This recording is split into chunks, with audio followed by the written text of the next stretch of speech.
All right. Thank you, everybody, for being here at our seminar. Much appreciated. Just like many of our events, this is a hybrid event, so we have folks online and folks in the room. I'm looking around the folks in the room. Most of you have been here before, but a couple of logistics. My name is Cinnamon Moffett, and I'll be your host for today's seminar. For folks online, if you have any questions for today's speaker or any trouble with Zoom, please put your questions into the chat box, and our volunteer, Roseanne, we'll make sure that those questions get read out to our speaker, or those questions about Zoom will be addressed. So feel free to engage with us that way.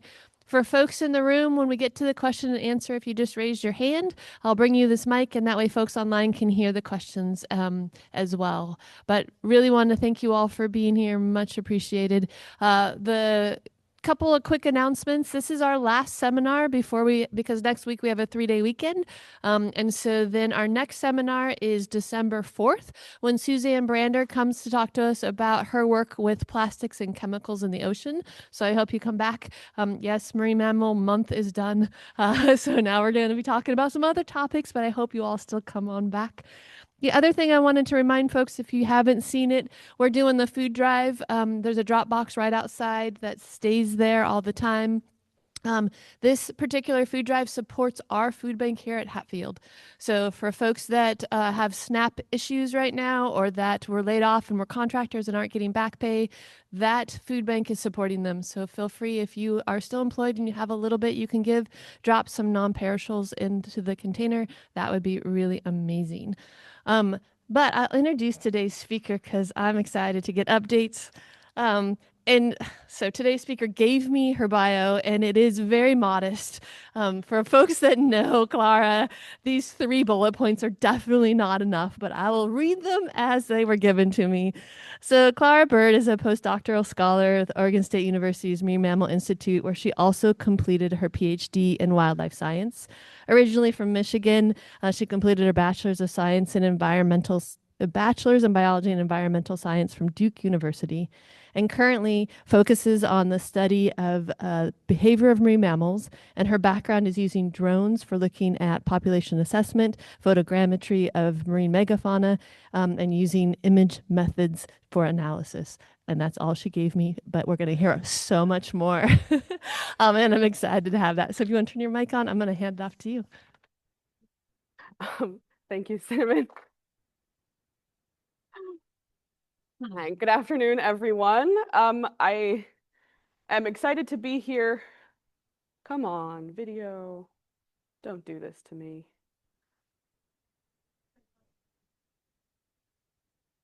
There we go. To share the results from my postdoc studying the social structure of PCFG gray whales foraging off the Oregon coast. I have the honor of working with 2 professors in the Marine Mammal Institute, Lee Torres and Mauricio Cantor. Neither of them can be here today, but they both want me to emphasize that that's not by their choice. So there we go, I said it. All right, so to start, what is social structure? Why does it matter? Why do we care? Social structure is a synthesis of how individuals interact with each other. And so to start, we can look at interactions among individuals. We then can quantify the patterns of those interactions to describe relationships. And then we can describe the patterns of those relationships as social structure. And of course, it's ecology, so everything is a feedback loop. Social structure affects interactions, which affect so on and so forth. And social structure is everywhere, right? If we think about one of the most classic examples in American high school movies and maybe American high school experiences, we have the social structure of cliques, preferential associations, and avoidance. Social structure is also extremely well studied in cetaceans, mostly in odontocetes, or the toothed whales. And so examples include fission-fusion dynamics in bottlenose dolphins, where they form sort of short-ish term groups that then disperse and reform other groups, although there are examples of longer-term relationships like the male-male alliances in Shark Bay. We have killer whales and the resident killer whale matrilineal groups, which are extremely strong social bonds that last over a long time. And we have sperm whales with complex multi-level societies composed of long-lasting social units.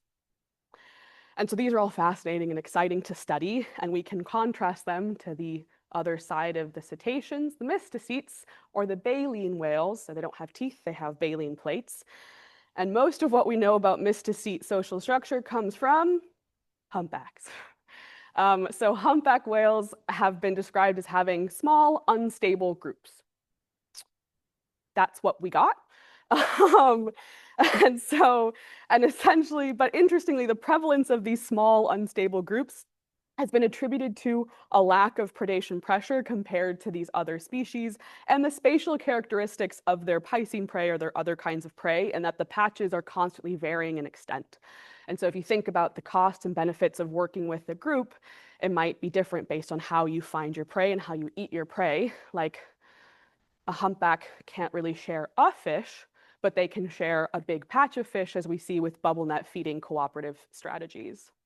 Interestingly, in humpbacks, there is evidence of cultural transmission of a lobtail feeding tactic, where they actually caught the start of this foraging tactic in time and watched it spread through a network, which is a cool example from the baleen whale world.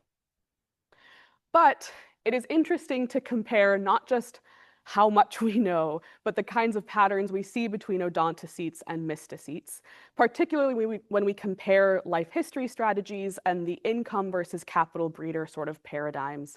So most odontocetes are thought of as income breeders. They are constantly feeding and constantly keeping up their energy reserves, as opposed to mysticetes that are mostly capital breeders. And we expect them to have this discrete foraging time of year where they are all in on feeding, is what we think. Stay tuned. But they are focused on feeding, building up these energetic reserves to survive migration to a wintering ground, migration back, generally feeding not at all or much less and undergoing somewhat severe starvation.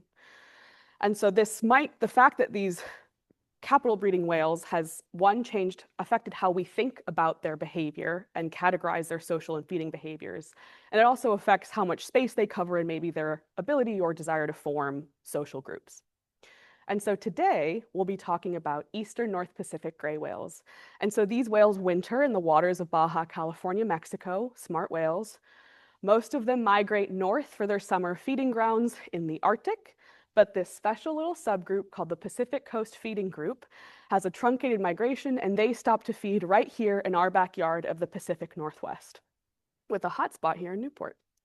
It's a group of about 212 EMP gray whales, and they forage between Northern California and British Columbia. They are frequently resighted, and they show high site fidelity. So we see them coming back to the range, and even to specific areas, for example, Newport. And if you want to hear more about gray whale space use, come to Lisa Hildebrand's defense, December 2nd at 9 a.m. They also are known to forage on a wide variety of prey types, including mysids and benthic amphipods, and they feed in shallow coastal water. Sub 25 meters. Here off Newport, more often it's like sub 15 meters. And when you think about a whale that's give or take 12 meters long, their water column is most of their body when they're feeding. And so, but this shallow coastal feeding makes them highly accessible to us as researchers to study them. And in the GEM lab, we've been studying gray whales off the coast of Newport for 10 years now. Most of our work happens right here, like I said, out of Newport. We do also do some work in Port Orford. On this map, every green dot is a place where we flew over a gray whale feeding. You can see we have some data from Port Orford, and most of it is from our continuous Newport study region that's been divided into south and north for aesthetic map purposes only. It's one big line. And so we spend our summer driving up and down the coast in our trusty little research vessel, and all we're doing is we are scanning the water looking for a gray whale or a group of gray whales. When we come upon a whale, we take a photo of it so that we can identify it and match it to our catalog. And we're also very busy and we're good at multitasking. We also collect fecal samples in order to study their hormones and their diet. And we fly drones to study their behavior and their body condition. So after 10 years, we've learned quite a lot, and some of it is going to be useful when we think about their social behavior. So what do we know? So far, from my PhD, we know that PCFG whales use 8 different foraging tactics, and that tactic use is associated with individual size and benthic habitat. So small, young whales use the side swimming forward and other side swimming tactics, and then the older, longer whales use head standing, so head down, fluke up at the surface, sculling like a synchronized swimmer. For every individual, we have a suite of characteristics. We know who they are, how often we've seen them, their age, size, body condition, sex, and for some of them, we know who their relatives are. And we also have found some interesting seasonal hormone patterns. So work led by Alejandro Fernández Ajo found that mature male testosterone levels increase at the end of the season. And so to us, this suggests that those males towards the end of the foraging season are starting to switch into maybe a reproductive focused mode, which could suggest that they're engaging in more social behavior. So we know quite a lot, but we don't know anything about their social structure. And so for my postdoc, I asked several questions.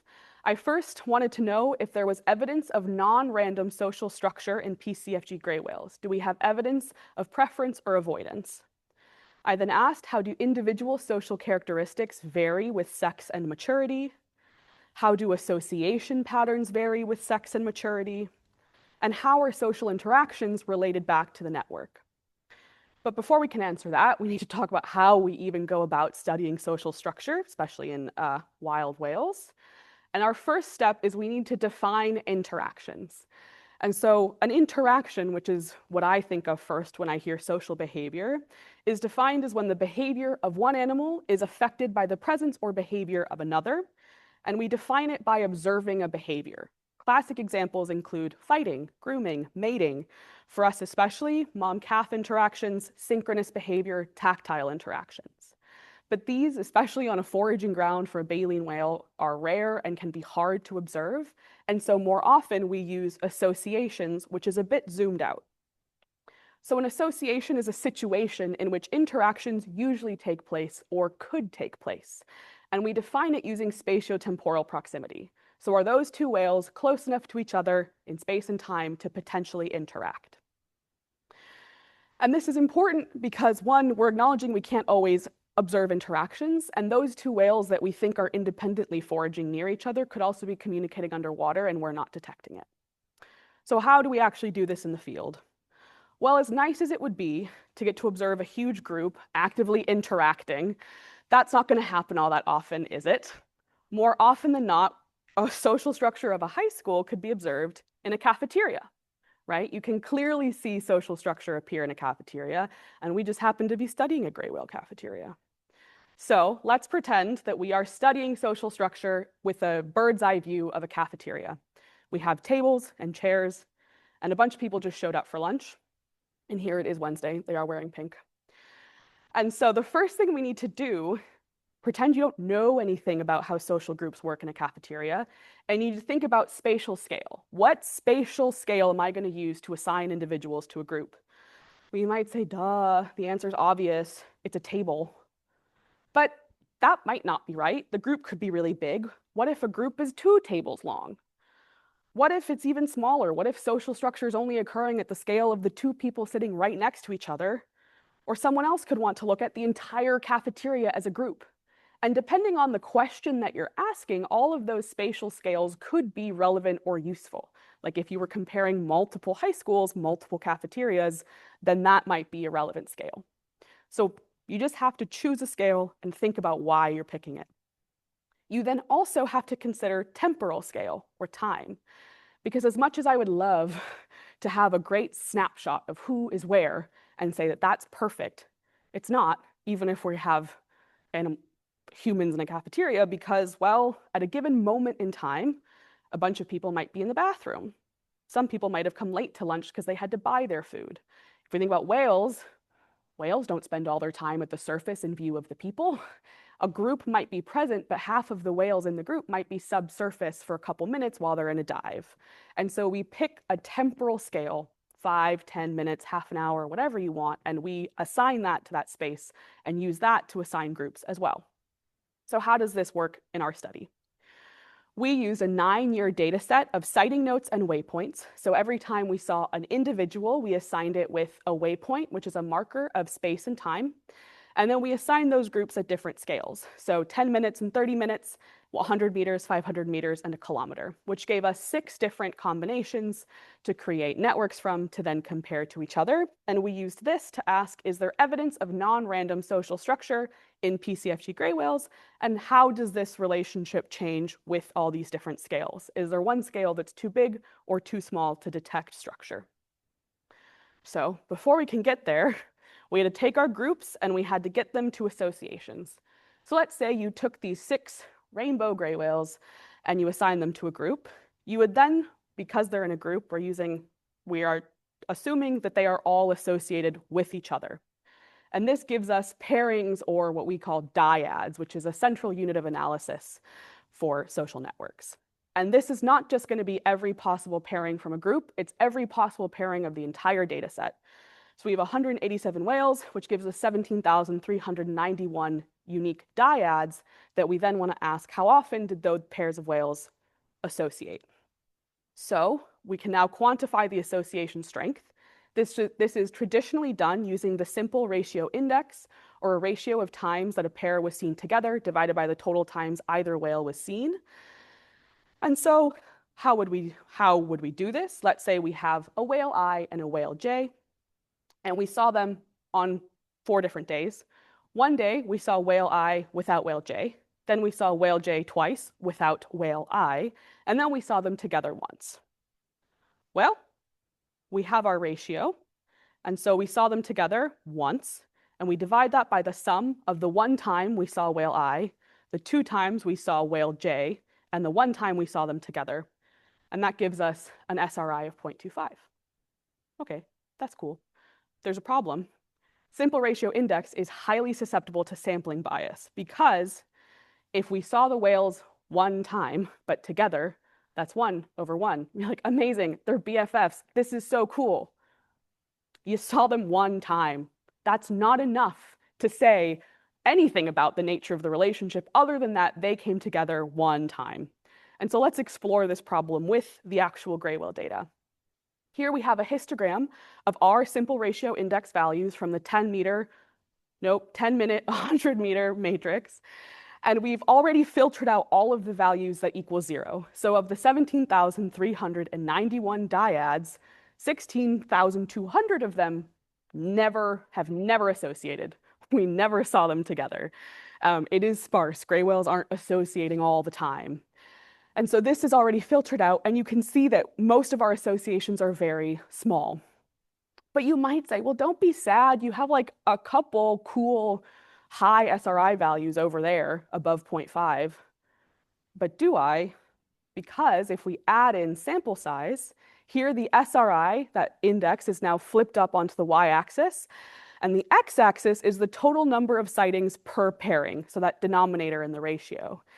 The green points are the ones that have never been seen together, so those 16,200 at 0, and the rest have been seen together at least once. And you can see that those high ratio values are coming from poorly sampled dyads. So we can't trust those numbers really at all. And if we wanted to continue using the simple ratio index and traditional social network methods, we would have to filter out the effect of sampling, which would be a really harsh filter, and we would lose so much data. And so instead, we said, what if we don't have to do that, and we can use Bayesian methods? So Bayesian methods allow us to have uncertainty in all of our data and propagate it through the analysis. So now we're not using a ratio, we are instead using a binomial model. And what we're doing is using the number of times a pair was seen together as the response. That sightings number is that denominator, total number of sightings. And now this edge weight is our association index or metric, and it's the probability of a pair being seen together.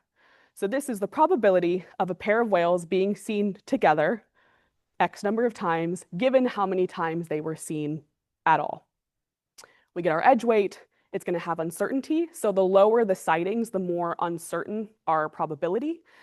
And now we can interpret this throughout the analysis, and all of those poorly sighted animals will just be really uncertain, and we don't have to worry about removing them really. So now we can finally look at a network. So we ran this model for all those matrices, and now we can look at the cool part. So here is the beginning of our network. Every dot represents a whale. We can now connect them with edges. So here, the edge is just what connects every pair, and it's weighted, or the thicker the line, the stronger the association between the whales. But remember, we used Bayesian for a reason, so we can add uncertainty. So now the light gray buffer around the line represents uncertainty. So the more light gray, the less certain the association between those two whales. So you can see there are lots of sort of really thick lines, but they also have a lot of uncertainty around them. This social structure looks about like what we expect given baleen, well, humpback whales. It's very densely clustered in the center. We don't see much sort of clustering or communities or substructure, but it is well connected. So the whales that we've seen around here are associating with each other at one point or another. And you might ask, what are those solo dots doing? Well, if I color the network by the number of sightings per whale, that light red being low sightings, dark red being high, you can see that outside, those lone whales are just poorly sighted. So we just didn't see them very much. So did we find evidence of non-random social structure or not? Well, we have our 6 original matrices. We added 2 for curiosity's sake. One was our smallest possible scale that is from the drone. So if we saw 2 whales in the frame of drone footage at the same exact time, we considered them a group. And then we went as big as we could go, and we assigned every whale that we saw on a given day to a group, our broadest scale. And what we found was that every single scale, except for the drone scale, was not random. Yay! That's exciting. There is evidence of non-random social structure. It makes sense to me that the drone scale is just too small. It's more dependent on where our drone was flying at that time. And so there is evidence that the whales have some preference or avoidance for each other. And so for the rest of the analysis, we just used our 100-meter 10-minute scale, since this is sort of one of the smaller scales and it's ecologically feasible for the whales to interact. So now we can dig in to some patterns. So we'll start with the individual level. So here we wanted to look at how an individual's position in the network varied by characteristics. So first, we chose to use eigenvector centrality as our individual social network characteristic. And this is a measure of how well an individual is connected within the network. So in this little graphic, those bright yellow dots have high centrality, and you can see that they have lots of connections, they're well connected. So an individual can have high centrality by being well connected or by associating with a well-connected individual.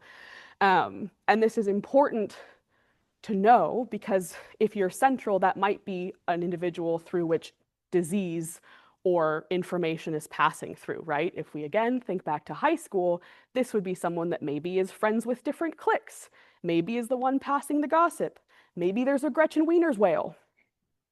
I don't know. So here's our network colored by median eigenvector centrality. So again, this came from the results of the Bayesian model. So the centrality itself also has uncertainty associated with it. Those bright yellow whales are more central, which visually makes sense, right? They are towards the center of the network. They are well connected. And we asked, how is centrality vary with individual maturity, sex, and the interaction between the two? And we included a multi-membership random effect. So you might be familiar with an individual random effect, which accounts for replicate measurements of the same individual. Here, it's a little bit tricky because we're coming from that pair level, and there's a unique pairing. There's no replicate pairs, but the whales in those pairs are replicated everywhere, right? There's whale A with whale B, with whale C, with whale D. So the multi-membership random effect just accounts for that fact that the same whales are in all the whales are in many, many, many pairings. So let's look at results. Here we have maturity on the x-axis, predicted median eigenvector centrality on the y-axis, and the points are going to be color and shaped by sex. And you might notice that the maturity categories look a little weird. So this network comes from 9 years of data aggregated together. So we had to assign maturity on a 9-year scale so that both category represents whales that we saw as a juvenile and then mature later in the data set. So it's called both. You could also think of it like a teenager. So what does this look like? Here we go. So there is variation by age, by maturity, and sex. So there's the point is a median, and then we have the 95% credible interval is the bars around every point. And some interesting patterns pop out. One being that in the juvenile and both maturity categories, females have higher centrality compared to the males, which is weird. We're not entirely sure why. One idea is that it's tied to the life history of the whales and the requirements for a female to be sexually mature.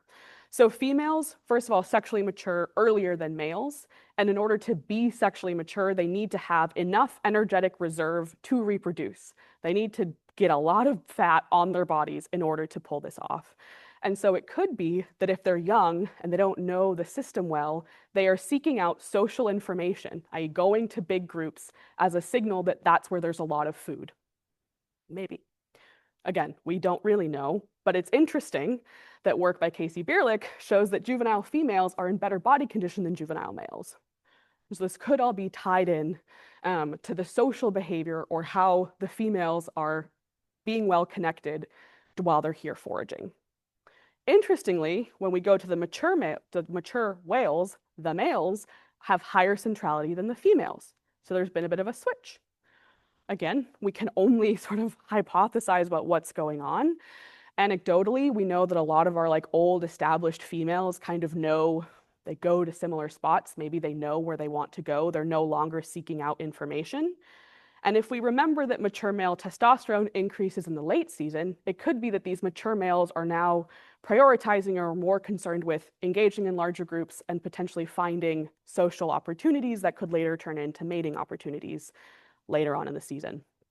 Again, ideally we'd be able to break down this network by season and by all these fine scale time periods, but we just don't have the data.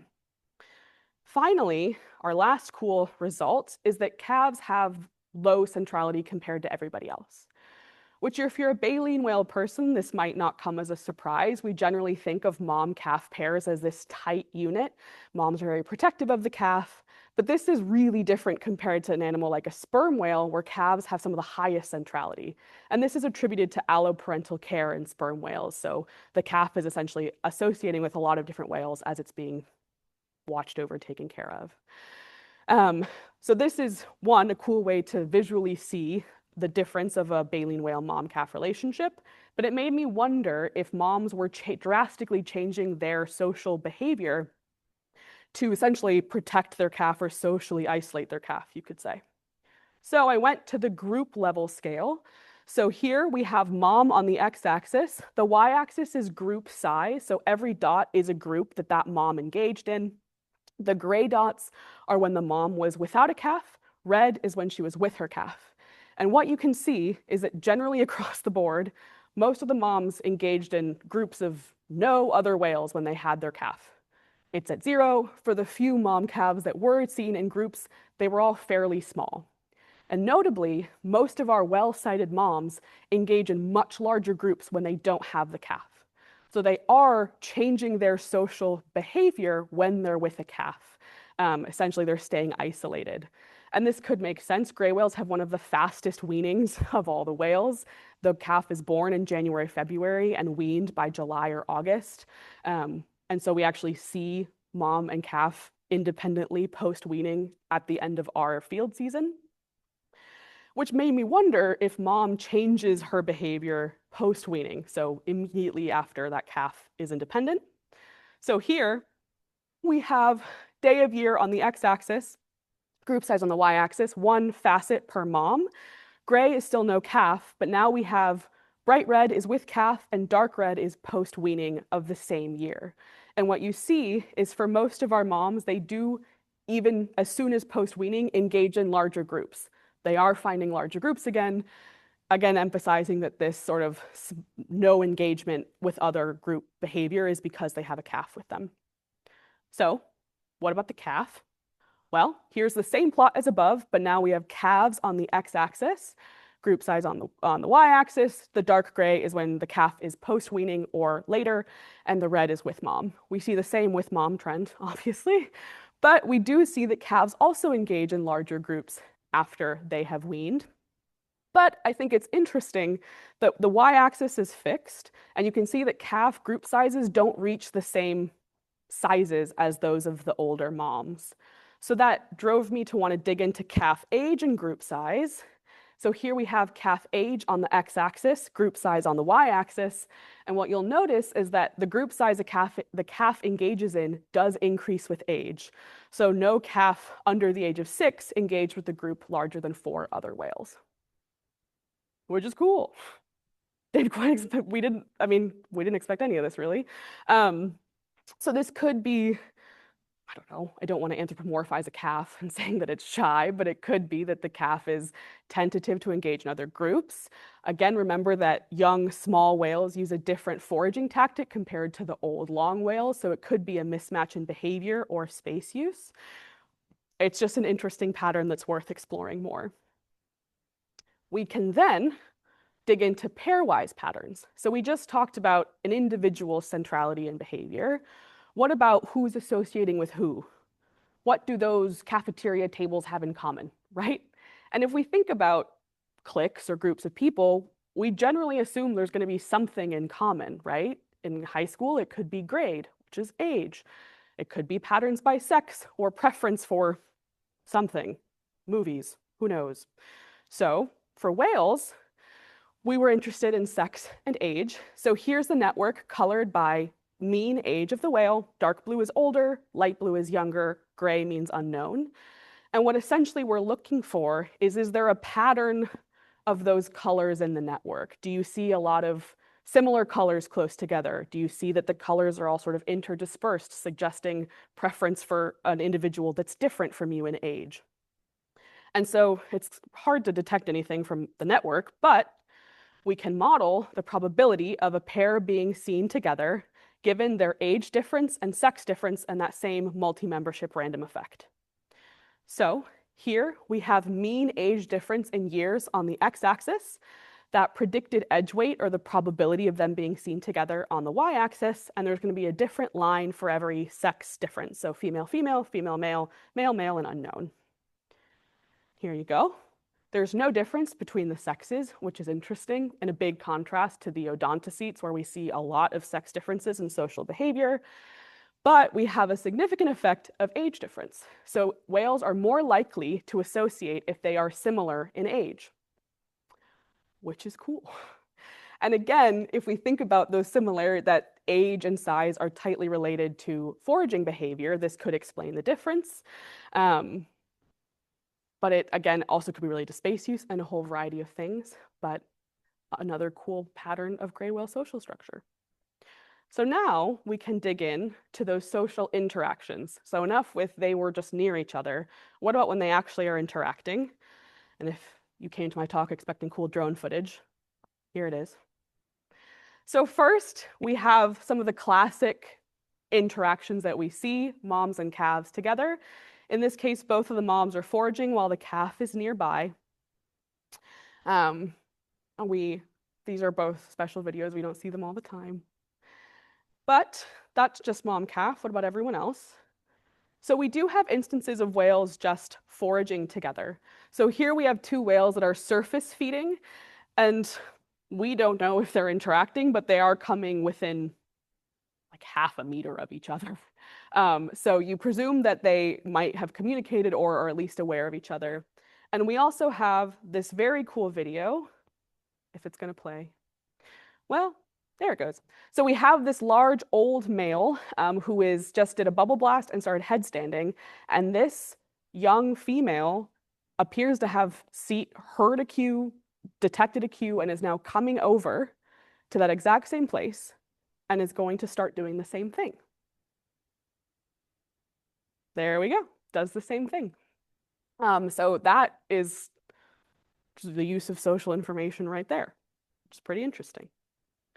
We also see whales sort of just swimming together in different social behaviors. So one is traveling together, where we see two whales. They're both traveling, so it's directed movement. They're definitely not feeding, but they are within two body lengths of each other.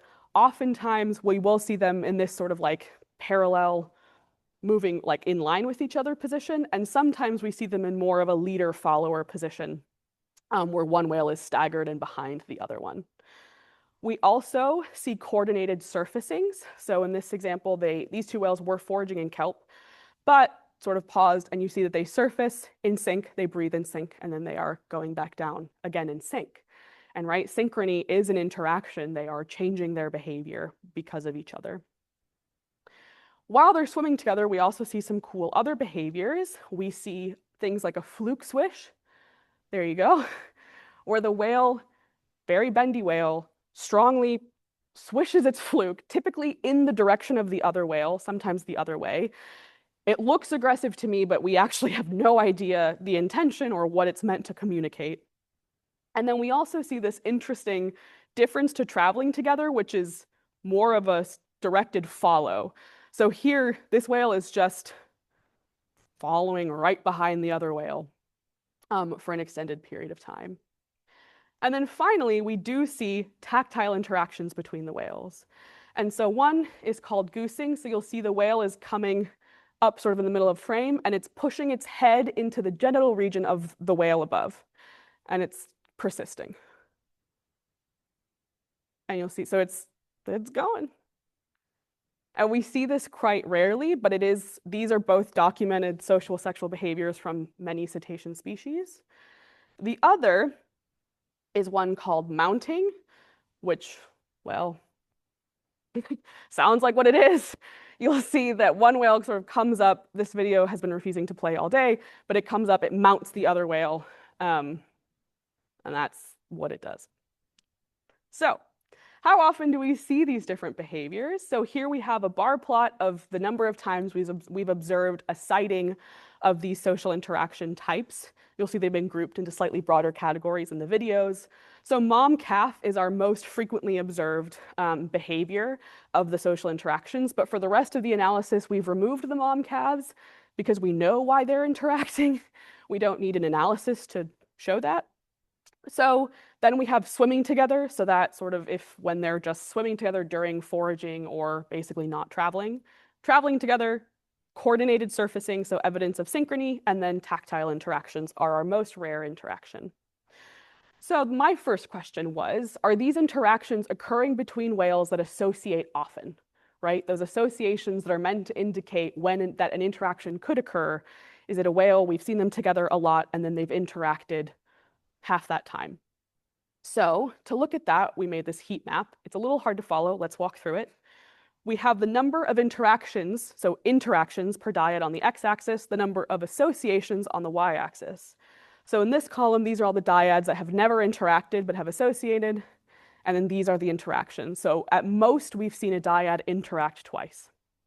So this square set says that there are 822 dyads that have associated once and never interacted. This one says that we have 38 dyads that interacted the one time they associated, because we included interactions in that association data set. And so what this is showing is that most interactions are not arising from highly associated dyads. It's not that they hang out all the time and then we see them interact. We do have our most associated dyad, which we saw together 11 times over 9 years and has interacted twice. So that might be something. But my most fun fact about that high association dyad is that that is Scarlet and her daughter Pac-Man. So we never actually saw Scarlet and Pac-Man as a mom-calf, but they both come to our region and we've seen them independently and together a lot over the years, and they've interacted twice. So here you can see Pac-Man comes right in there and just tucks herself in next to her feeding mom, but Pac-Man is 8 years old in this video. Mom and calf have found each other again 11 times that we've seen in our sighting data, which is pretty cool. So association and interaction doesn't appear to be sort of a close relationship. So instead, what if it's something about that individual social behavior, social centrality that is affected that relates to interactions? So here we have the same network we've been looking at. Now the points are colored by whether that individual has engaged in at least one interaction or not. So those beige points are whales that have never socially interacted. The red ones are whales that have. And what you can see is that they are sort of central. They are right in the middle there. So I explored how the number of social interactions per individual related to their median eigenvector centrality. And so here that x-axis, the number 5 represents that each point in that 5 box will be a whale that has engaged in 5 social interactions. So here are the results. And what we see is a positive relationship between centrality and number of social interactions. So it does look like those more central whales are those engaging in social interactions. And before you ask me if it's sampling bias, I checked, and it's not. That was my first thought. So, which is interesting. So it may not be that there's a whale that has another favorite whale to interact with. There are just whales that maybe tend to enjoy or tend to want to interact. And if we color the points by the number of unique behaviors, so traveling, tactile interaction, etc., that bright yellow means 3 unique social interaction behaviors. We can also see that those are from the whales that have interacted the most and have higher centrality than the whales that don't engage in social interactions at all. So, what have we learned? We learned that there is evidence for non-random social structure at multiple spatiotemporal scales. There is evidence that gray whales show preference or avoidance for each other. Centrality varies by sex and maturity. So there are sex differences in the juvenile and mature whales, and calves are socially isolated, which is related to differences in that mom social behavior. Whales are more likely to associate with each other if they are close in age, and whales with higher centrality are more likely to engage in social interactions. So if we go back to our little odontocetes mysticetes comparison, we can add gray whales. And gray whales also have small and stable groups, but we found this whole suite of other interesting patterns that, I'll be honest, I started this postdoc and I was ready to find nothing.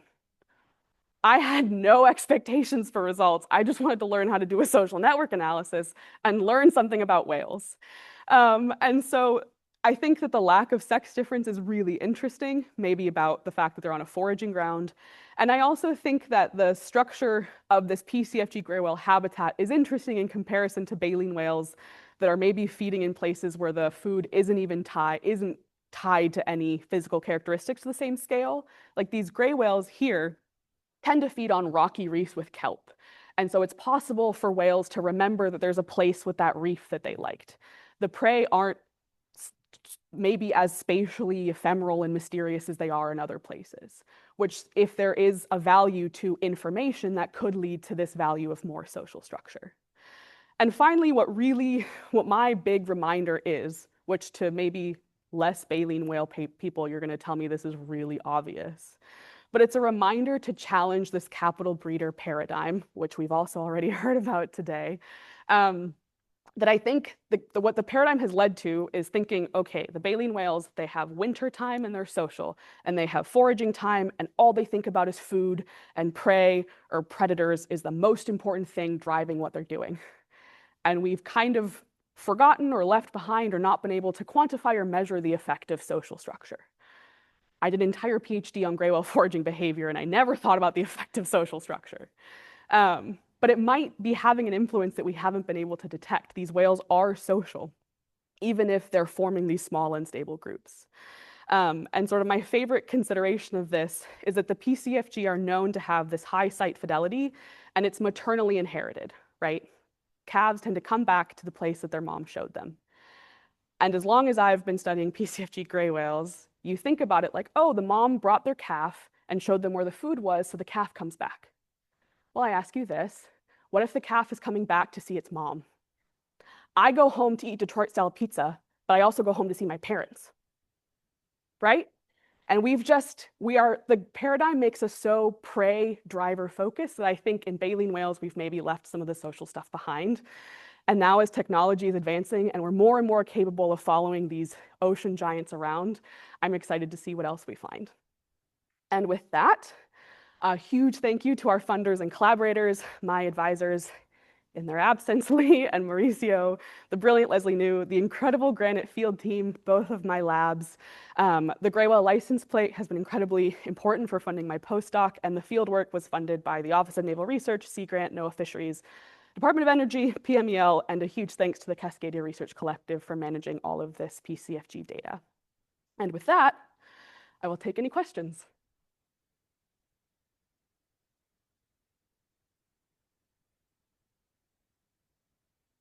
Thank you so very much. Some of us have been waiting for this, so I'm excited. I'm excited to get the information that we just get to learn a little bit more about the social interaction. So we're going to bounce back and forth between questions online and questions in the room. Roseanne, looks like we don't have any questions. So folks online, if you have any questions for Clara, go ahead and put them into the chat box. How about questions in the room? Yeah, there we go.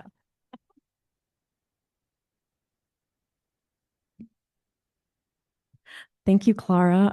What an incredible presentation. Really well explained concepts and really beautiful figures to illustrate it. I am curious about the result of the group size sort of increase for both moms and calves. And since I have a little window into these data myself, we know that there is just generally throughout the feeding season, we see an increase in the number of whales that we see here in our study area. So I'm wondering, was there any way for you to sort of account for that effect, like the effective day of year? Yeah, and I'm just curious whether that could potentially be confounding that result in any way. Yeah, that's a great question. Unfortunately, in like the network analyses themselves, again, it's aggregated on a 9-year time scale. But for that, like those group level plots, we could certainly look at like a ratio of number of whales in the area on that day to try to like separate that out. That's a great idea. Other questions in the room? A question online. Go ahead, Roseanne. Did you observe any interesting positive or negative interactions between gray whales and other species? Oh,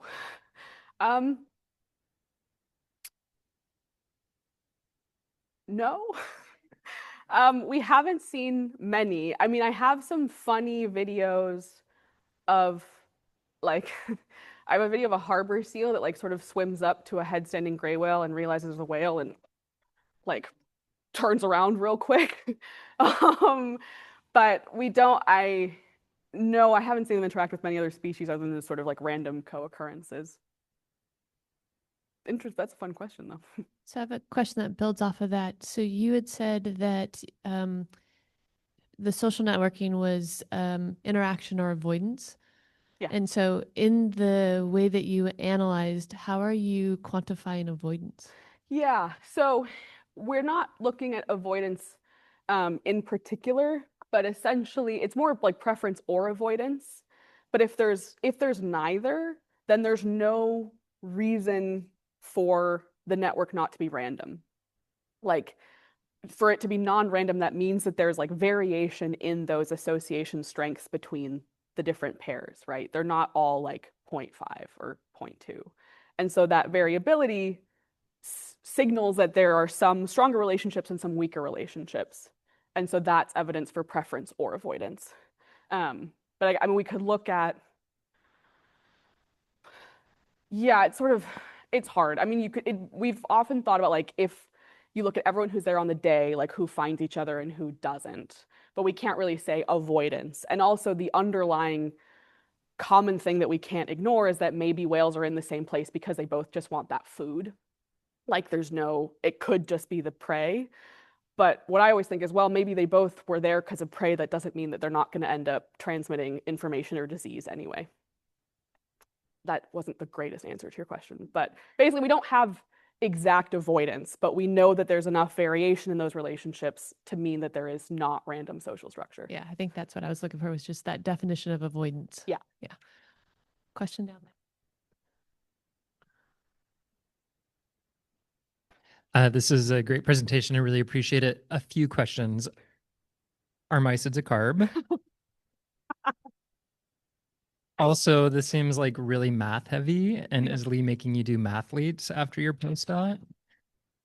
And then third and final, there were two individuals on the exterior of the network. Mhm.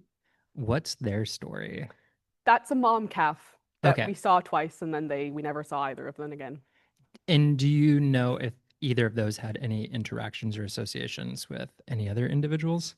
No, if they had, there would be connected to that blob in the middle. Okay, cool. Gotcha. Thanks.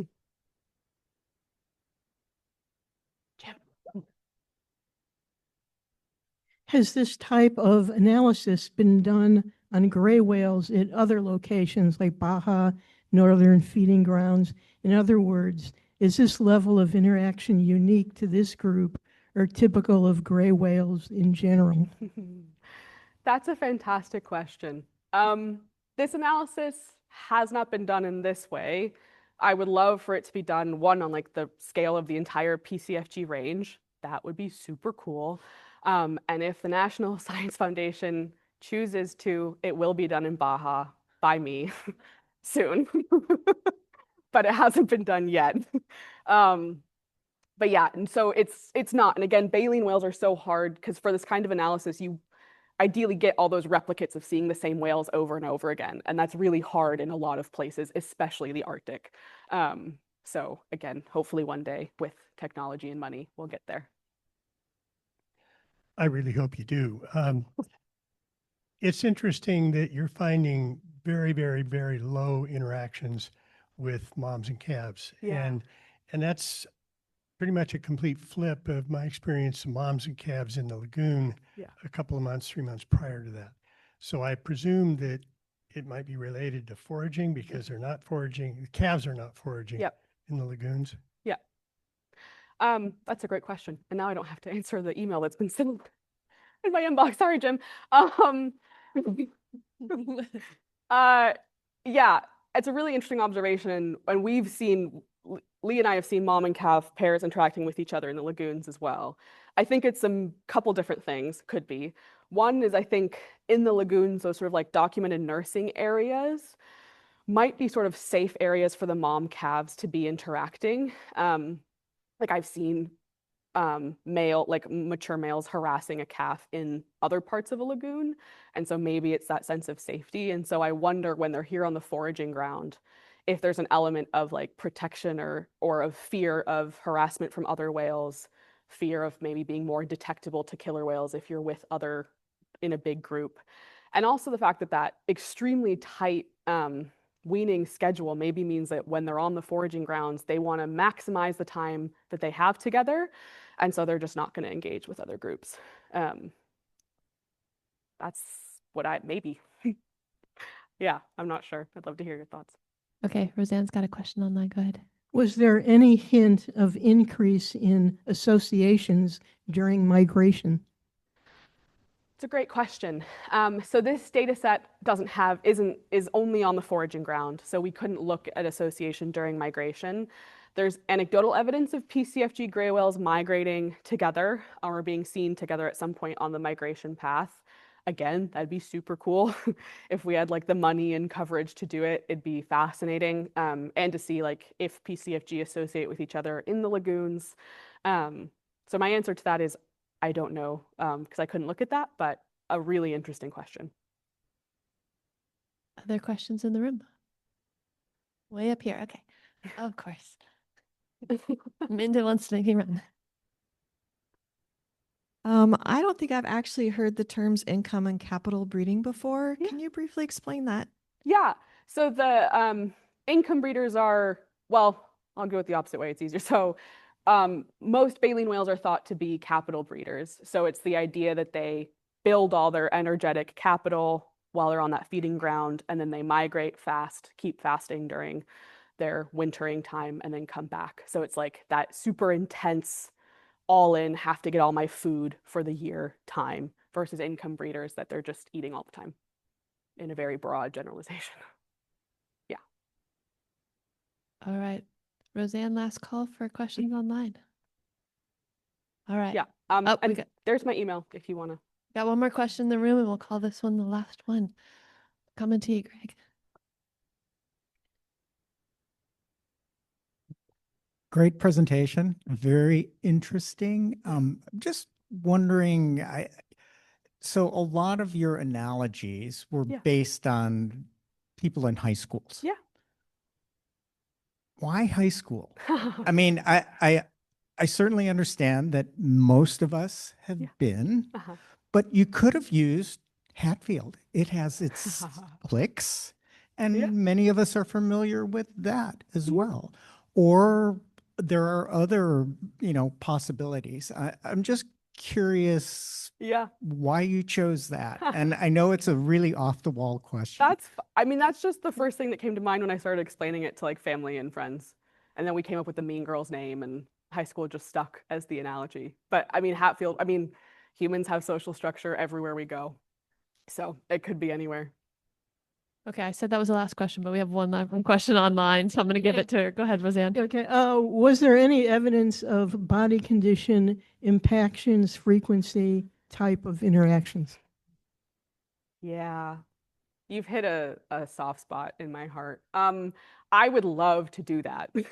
Unfortunately, like, again, the network was aggregated at the 9-year scale. I tried exploring relationships between body condition and like group size in the moment, and the two scales just don't quite line up right now.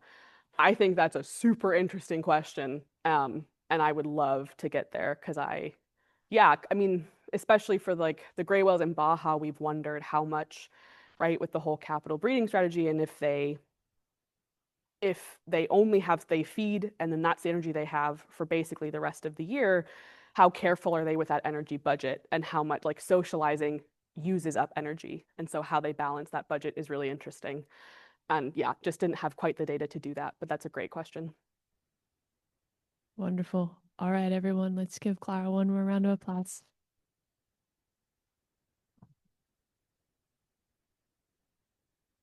All right, everybody, enjoy your 4-day weekend next week, and we'll see you in December. Thanks for being here.